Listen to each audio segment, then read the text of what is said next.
ಅನಾವರಣ. ಕಳೆದೊಂದು ವಾರದಿಂದ ಸುರಿಯುತ್ತಿರುವ ಮಳೆಯಿಂದಾಗಿ ಯಾದಗಿರಿ ನಗರ ಸೇರಿದಂತೆ ಜಿಲ್ಲಾದ್ಯಂತ ವಿವಿಧ ರಸ್ತೆಗಳು ಹದಗೆಟ್ಟು ಹೋಗಿ ತಗ್ಗುಗುಂಡಿಗಳು ಬಿದ್ದಿರುವ ಪರಿಣಾಮ ವಾಹನ ಸವಾರರು ಅರಸಾಹಸ ಪಡುವಂತಾಗಿದೆ ಎಂದು ಸ್ಥಳೀಯರು ನಗರದ ಲುಂಬಿನಿ ಉದ್ಯಾನವನದ ಮುಂಭಾಗದಲ್ಲಿರುವ ಗುಂಡಿಗಳ ಮಧ್ಯೆ ಕುಂಟಪಿಲ್ಲೆ ಆಡುವ ಮೂಲಕ ವಿಶಿಷ್ಟ ಪ್ರತಿಭಟನೆ ನಡೆಸಿದ್ರು.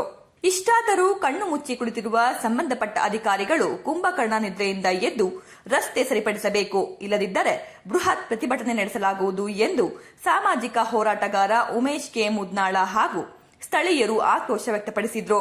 ಪ್ರತಿಭಟನೆಯಲ್ಲಿ ಆಂಜನೇಯ ಬೆಳಗೇರಿ, ರಫೀಕ್ ಪಟೇಲ್, ವೆಂಕಟೇಶ, ಕಾಶಿನಾಥ, ಮೋನಪ್ಪ, ಸಾಬಾರೆಡ್ಡಿ, ಮರೆಪ್ಪ, ರಾಮು, ಸಾಬಣ್ಣ ಆಟೋ, ಅಂಜು ಅಂಬಿಗ, ಮಲ್ಲಿಕಾರ್ಜುನ, ಸೋಮರಾಯ, ಎಸ್ಪಿ ಕಟ್ಟಿಮನಿ, ಕಾಶಪ್ಪ ಹೊಸಮನಿ, ತಾಯಪ್ಪ, ಮರೆಪ್ಪ ಅಂಬಿಗ, ಸಾಬಣ್ಣ ಗುಂಡನೂರು ಭಾಗಿಯಾಗಿದ್ರು.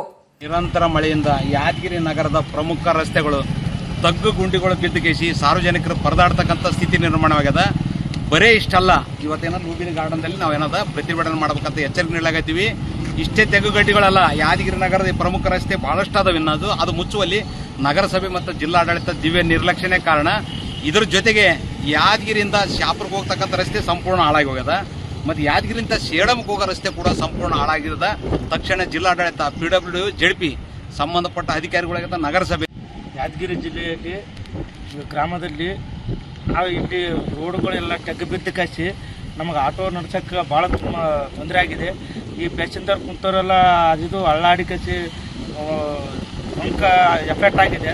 ಹಂಗಾಗಿ ಕಸಿ ಇದು 24 ತಾಸಿನಲ್ಲಿ ಕ್ರಮ ತಗೋಬೇಕಂದು ನಿಮ್ಮಲ್ಲಿ ಹೇಳ್ಕೊಡ್ತೇವೆ. ಯಾದಗಿರಿ ಜಿಲ್ಲೆಯಲ್ಲಿ ಮತ್ತು ನಗರದಲ್ಲಿ ಸುತ್ತಮುತ್ತ ಮಳೆಯಾಗಿ ತೆಗ್ಗು ತೆಗೆದಿದ್ದ ರೋಡ್ಗಳಂತೂ ಎಲ್ಲಿ ಹೋಗಕ್ಕೆ ಬರೋಕ್ಕಾಗಲಂಗಾಗಿದೆ.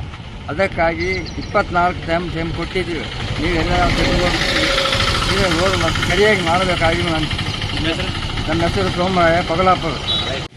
ಯಾದಗಿರಿ ಜಿಲ್ಲೆಯಲ್ಲಿ ಓಮನ್ ಗಾರ್ಡನ್ ಹತ್ರ ತೆಗ್ಗುಗಳನ್ನು ಭಾಳಷ್ಟು ತೆಗ್ಗುಗಳು ಬಿದ್ದಾವ. ಆ ತೆಗ್ಗುಗಳನ್ನು ಎಲ್ಲ ಕಡೆ ಈ ಶಾಪುರ್ ಹೋಗೋ ರೋಡು ಹೊಳೆ ಬ್ರಿಡ್ಜ್ಗಳಿಂದ ಕೂಡ ಭಾಳಷ್ಟು ತೆಗ್ಗುಗಳು ಬಿದ್ದಾವ.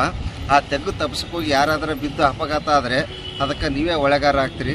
ದಯವಿಟ್ಟು ತಕ್ಷಣ 24 ಗಂಟೆ ಒಳಗಡೆ ಈಗ ಉಮೇಶ್ ಮುದ್ನಾಳ್ ಅವ್ರನ್ನ ಹೇಳಿದ್ದಾರೆ, ನಾವು ಹೇಳ್ತಾ ಇದ್ವಿ, ದಯವಿಟ್ಟು ಆ ತೆಗ್ಗನ್ನು ಮುಚ್ಚಿಸ್ಬೇಕಂತ ವ್ಯವಸ್ಥೆಯನ್ನು ಮಾಡಬೇಕು.